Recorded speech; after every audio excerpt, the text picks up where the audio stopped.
Olá, tudo bem?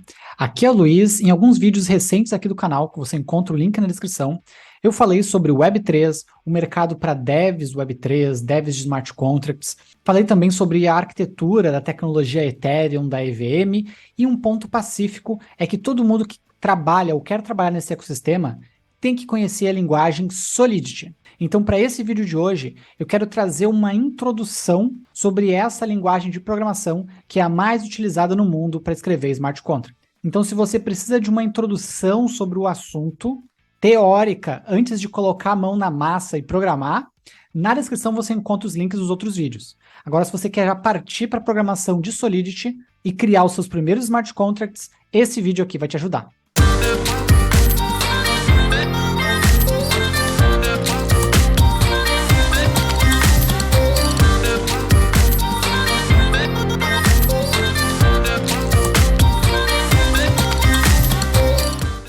Certo? A gente vai se focar agora em construção de um primeiro smart contract utilizando o Solidity. Tá? Como eu falei, tem várias formas de você escrever. Eu vou utilizar com vocês aqui, nesse primeiro contato com o Solidity, eu vou utilizar com vocês o Remix. Tá? Não é a forma mais profissional de trabalhar a construção de smart contracts, certo? Mas com certeza é mais didática. Eu testei umas 3, 4 formas diferentes para decidir qual que eu ia trazer para a live.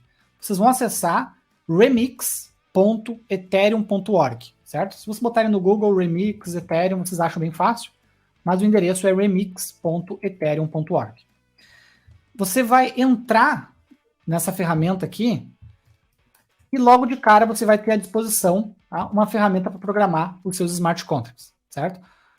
Não é a primeira vez que eu entro, a primeira vez que você for entrar, ele vai ter um guia, né, um tour guiado pelas principais funcionalidades, certo? Então aqui não vai aparecer para mim porque não é a primeira vez que eu estou entrando nela, mas basicamente ela é um editor de código online, certo?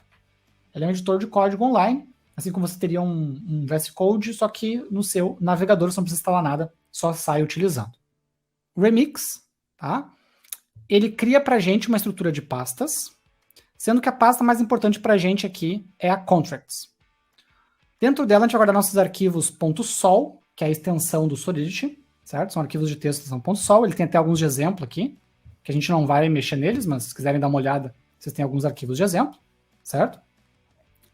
E esses arquivos .sol, né, eles são como se fossem classes de outras linguagens de programação.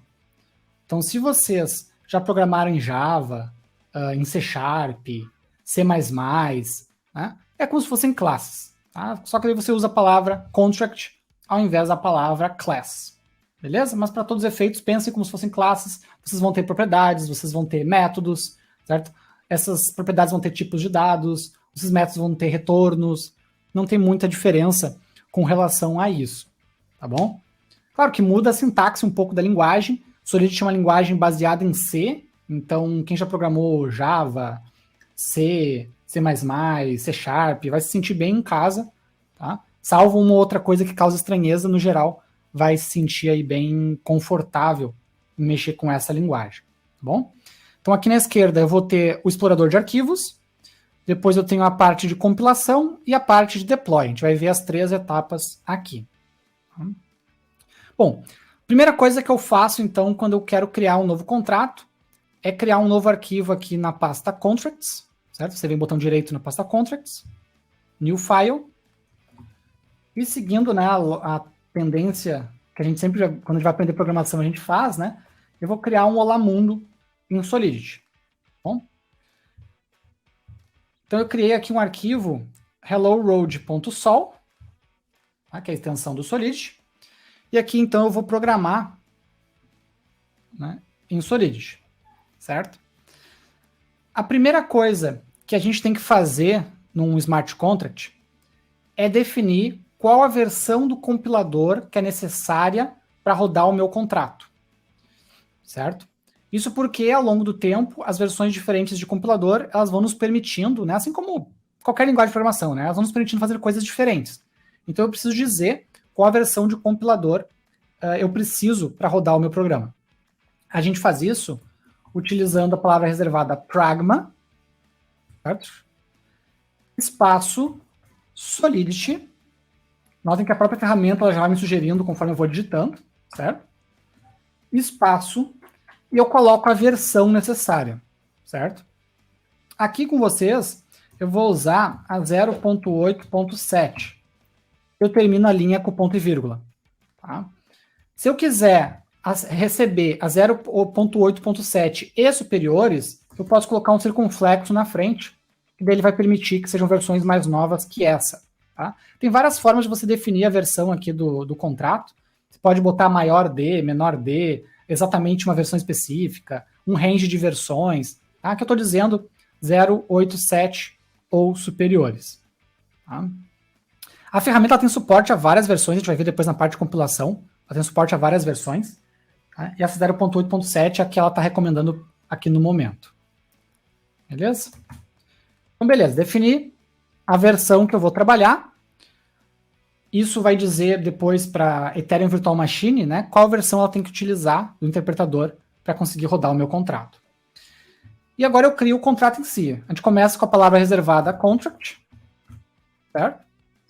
E eu dou o nome do contrato. Então, por exemplo, Hello Road. Abre e fecha chaves para definir o escopo do contrato, certo? Aqui dentro do escopo do meu contrato, do abre e fecha chaves, eu vou definir as minhas variáveis, né, as minhas, ou se quiserem chamar de propriedades, de atributos, né? Eu vou definir as características do meu contrato e vou definir também as funções, né, do meu contrato. Então, por exemplo, se eu quiser que meu contrato precisa de uma informação, que vai dar um contrato de Olá Mundo, né? Uma informação que é uma mensagem, né? Que é um texto. Eu vou definir, então, uma variável para guardar esse texto. Então, por exemplo, assim como na maioria das linguagens, né, eu vou ter tipos de dados. Para texto, no Solidity a gente utiliza o tipo string, certo? Mas se minha variável fosse um número inteiro, eu poderia usar o tipo int. Se fosse um booleano, eu poderia utilizar o tipo bool. Eu posso criar array, eu posso criar struct. Enfim, a maioria dos tipos de dados que vocês conhecem de outras linguagens existe aqui também. Assim como várias linguagens de programação, né? Ela é uma linguagem tipada, então eu tenho que dizer o tipo das minhas variáveis. Então é muito importante você escolher o tipo de dado das suas variáveis com bastante sabedoria, vamos dizer assim, porque quanto mais dados o seu contrato consumir, mais recursos da blockchain ele vai consumir e, consequentemente, mais isso vai lhe custar. Porque, como vocês já devem saber, né, a blockchain, o esforço computacional da blockchain, ele é pago, certo? Para os mineradores, né, para as máquinas que ficam lá processando e registrando as transações dos blocos. E todo o gasto computacional que o seu contrato, né, ele tiver, ele vai ter que ser pago também, certo? Então é importante que você defina as variáveis, né, que vão ser registradas na blockchain de maneira mais econômica possível. Né? Eu quero uma mensagem mesmo, então eu vou definir como tipo string. E o nome da propriedade vai ser, por exemplo, message. Eu vou atribuir nela, tá, por exemplo, o texto Hello Road. Termino as minhas linhas com ponto e vírgula, certo? Operador de atribuição é o igual, como na maioria das linguagens de programação que eu conheço, pelo menos, certo? E as strings a gente coloca entre aspas também, que é algo sempre bem presente nas linguagens. Então, o que eu fiz aqui? Né? Eu criei um contrato com uma informação chamada message com conteúdo Hello Road. Este contrato aqui, quando eu fizer o deploy dele na blockchain, tá, a blockchain ela vai olhar, eu preciso armazenar essa mensagem. Ela vai ver quanto de espaço precisa para armazenar essa mensagem, ela vai alocar este espaço, né, no seu banco de dados, vamos chamar assim, certo? E vai distribuir esse seu contrato para os demais nós da rede, para que ele exista em toda a rede, certo? E a partir de então, no momento que ele existir na rede, eu posso estar chamando este contrato através de um endereço que eu vou receber no deploy, eu posso estar chamando esse contrato para estar interagindo com ele. Esse é um primeiro ponto bem diferente de programar para blockchain em relação a programar para outras áreas da computação. Tá? Na blockchain, eu não tenho nenhum tipo de interface, certo? Eu não tenho um console, ou eu não tenho um front web, ou eu não tenho um front desktop. Não, o código fica lá na blockchain, eu mando comandos para este código, para este contrato, e ele faz o que ele tem que fazer, certo? Então, uma das coisas que o Remix vai nos ajudar aqui é que ele tem ferramentas de teste visuais. Então, ele vai nos ajudar a testar os nossos contratos, tá bom? Então, criei aqui nosso primeiro contrato bem bobo, ainda sem nenhum tipo de função, só uma variável, certo? Aqui ele está me dando um warning, dizendo que eu tenho que colocar a licença desse meu código, certo? Então, ele recomenda que todo código, né, você tenha um identificador de licença aqui em cima, dizendo, né, qual que é a licença do seu código, né? Se é uma licença MIT, uma licença GPL. Não entra um caso hoje falar sobre licenças, mas estou colocando aqui só para ele tirar o warning, tá bom? Então, beleza. Criei o nosso primeiro contrato, só com uma variável, certo? Vamos fazer o deploy dele. Na verdade, eu vou testar ele primeiro, tá? Não vou fazer o deploy, vou testar ele primeiro. Eu tenho que compilar este contrato. Para a gente compilar ele, eu vou vir aqui nesta terceiro item, que é o Solidity Compiler. Essa terceira aba aqui. O que eu tenho aqui? Ó? A versão do compilador que eu vou utilizar, certo? Então, eu vou utilizar 0.8.7, que é o que ele já veio por padrão, certo? E eu tenho o botão aqui ó, de compilar. Então, ó, compile hello-world.sol. Então, eu clico aqui, ele já faz a compilação para mim. Se tiver algum erro de programação, deixa eu escrever qualquer coisa errada aqui. Ó, eu clico em compilar, ele vai aparecer uma mensagem para mim, dizendo ali, ó, tá esperando um identificador e tal, beleza. Tá, deu erro, né? Tá perdido, certo? Então eu consigo acompanhar aí se a minha compilação tá ok.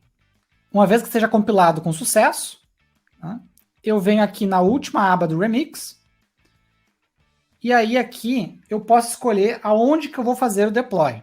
Esse ambiente aqui, Remix VM, ele é uma EVM de testes, uma EVM, não está na blockchain de verdade, é só para a gente realmente testar, né, e ver se está funcionando o nosso contrato como a gente espera que ele funcione.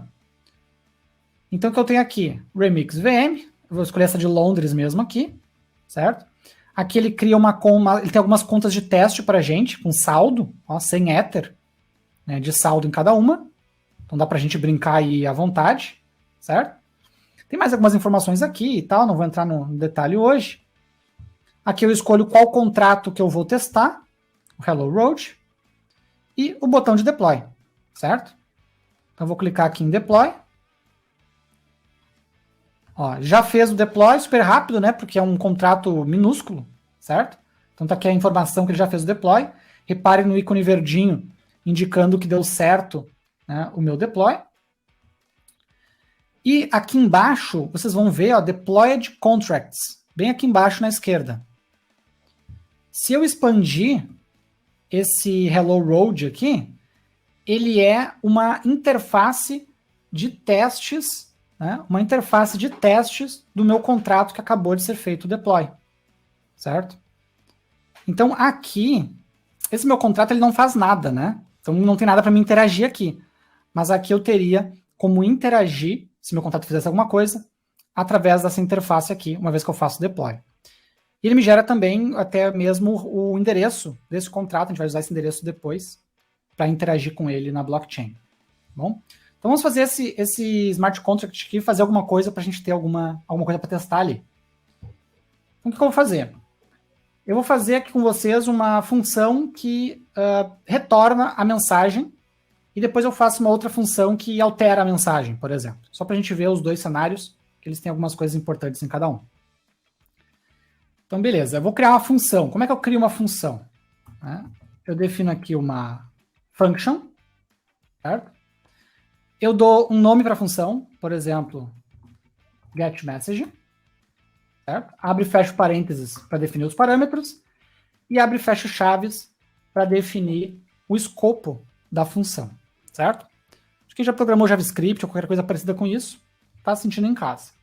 Tá? Então, essa função, se eu quero que ela retorne alguma coisa, eu tenho que dizer na assinatura dela, na declaração dela, né, que ela returns, certo? Returns no plural. E, entre parênteses, eu coloco o tipo de dado que ela retorna. Certo? Então, aqui, como é string, eu defino string. Perfeito? Então, eu estou dizendo que a função getMessage, ela retorna uma string. É o tipo de retorno. E daí, aqui dentro, eu vou fazer todo o meu processamento, toda a minha lógica, certo? E, quando eu terminar a minha lógica, eu vou chamar return, no singular, sem S, e vou retornar a informação resultante do meu cálculo. Perfeito? Então, não tem grandes diferenças de outras linguagens de programação que vocês estão acostumados. Ponto importante. Num smart contract, vocês vão ter informações e funções que são internas, privadas, e vocês vão ter informações e funções que são públicas, que são externas. Certo? O que é um ou o que é o outro vai depender da lógica que vocês precisarem. Então, por exemplo, se eu quero que outras aplicações ou outros smart contracts consigam chamar esta função, eu tenho que dizer que ela é pública. Porque se eu não disser que ela é pública, por padrão ela é privada. Certo? Então, se eu não colocar nada aqui, se eu botar só function, é a mesma coisa que eu colocar que ela é privada. E uma função privada, uma variável privada, ela somente é acessada, somente é acessível dentro do próprio contrato. Certo? Então, se eu quiser que outras aplicações consigam utilizar esse meu contrato, usar essa função específica do meu contrato, eu coloco como público. O mesmo vale, inclusive, para essa minha variável aqui de cima, tá? Se eu quiser, por exemplo, disponibilizar essa minha string publicamente aqui, para que outras pessoas consigam ler ela, certo? Eu posso colocar ela como sendo pública. Né? Ó, tá compilando direitinho. Eu vou fazer um novo deploy, certo? E aí, reparem que neste novo deploy aqui, eu tenho uma interação, ó. Eu tenho um botão message. E se eu clicar nele, o que ele me faz? Ele me traz a informação Hello World. Porque agora message é público. Antes eu não coloquei nada, ele era privado. Ele não apareceu aqui como opção de interação. Certo? Então, se eu quiser expor uma função para ser acessível, né, fora do meu contrato, ser acessível por outras aplicações, por um DEP que eu venha criar, ou por DEPs de outras pessoas, certo? Eu tenho que colocar a palavra, o modificador de visibilidade public, certo? Beleza? Ponto importante. Reparem que apareceu aqui pra gente um erro aqui na esquerda. O que ele está me dizendo aqui? Ó? Que ele estava esperando o identificador, o nome da função, mas ele olhou a palavra reservada public. Isso porque, e eu cometo esse erro toda vez, o public eu coloco aqui depois. Na variável ele vem depois do tipo, mas na função ele vem depois dos parâmetros. Tá? Então eu coloco o public aqui. Agora o que ele está me xingando? Ó? Data location must be memory. O que ele está dizendo? A string, quando eu utilizo o tipo string para retorno de função, eu tenho que utilizar string espaço memory. Tá? Por que isso? Porque o Solidity, por padrão, todos os dados ele vai querer escrever na blockchain. Todos os dados vai querer escrever na blockchain. Só que toda vez que você escreve dados na blockchain, você incorre em custos. Você gera custos para quem está chamando a função. Certo?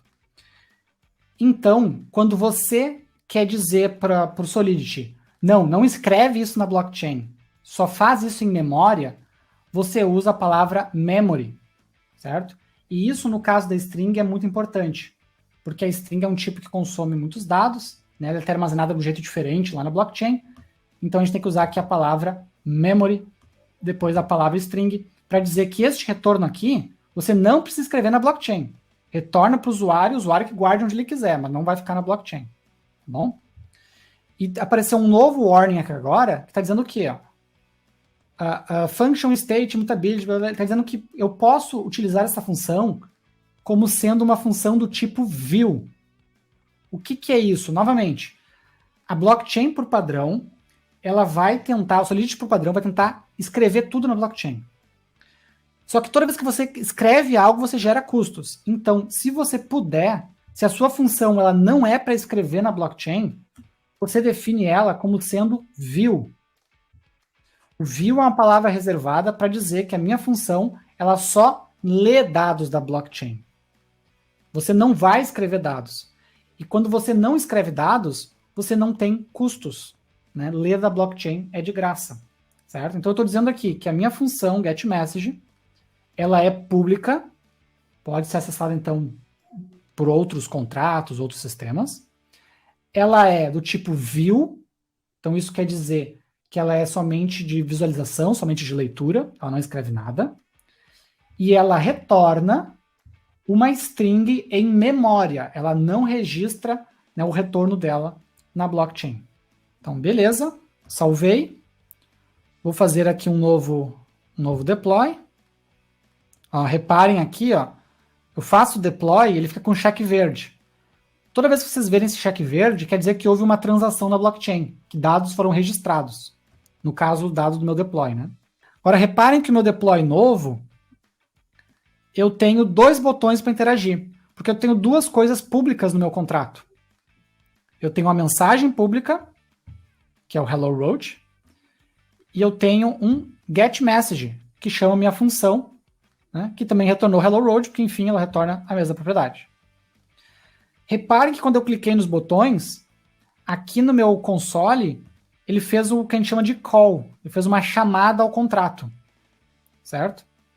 Qual que é a diferença do call para o deploy ali? Né? O deploy ele fez uma transação, quando aparece aquele cheque verde, ele fez uma transação. Isso registra dados na blockchain e isso gera custos. Quando eu faço calls, quer dizer que é leitura apenas. Isso não gera custo nenhum, e isso, inclusive, eu posso fazer anônimo. Né? Não preciso nem me identificar para fazer chamadas a informações de leitura públicas. Na blockchain, a maioria dos dados são públicos, né? E eu quero fazer com vocês aqui uma função que escreve. Vou definir aqui uma outra função, function. Vou chamar de setMessage, por exemplo. Tá? O getMessage a gente nem precisaria, né? Uma função tão simples como essa, eu posso deixar o acesso direto na variável lá. Tá? Eu fiz aqui mais para o caráter didático. Então, setMessage. Vou definir o parâmetro que eu vou receber. Então, vou receber um string new message, por exemplo. Certo? E eu não tenho retorno. O que aconteceu aqui? Ó? Ele me deu um warning. O que esse warning diz? Você não especificou a visibilidade, certo? Então eu vou colocar que ela é pública, para eu poder chamar fora deste contrato, eu poder chamar a partir de um DApp, por exemplo, certo? Agora ele deu um outro warning. Ó. Data location must be memory. O que ele quer dizer? Que esta string aqui, eu tenho que passar para ela a palavra memory, para dizer que este parâmetro ele vai ficar na memória da EVM, né, na memória da Ethereum Virtual Machine, durante a execução da função, e depois pode jogar fora. Não precisa registrar na blockchain. Não é uma informação que está registrada e nem mesmo uma informação que precisa registrar, certo? É uma informação volátil, efêmera. Então, geralmente, quando você utilizar string, você vai utilizar a memory aqui, exceto quando são informações que são registradas de fato na blockchain. Essa message aqui, ela está escrita num bloco da blockchain, certo? Agora, este parâmetro aqui não, ele vai ser usado no processamento da função e depois descartado, certo? Então, o que eu vou fazer? Eu vou alterar o conteúdo de message com o que veio por parâmetro. Então, daí, de fato, eu vou escrever na blockchain, porque message é uma variável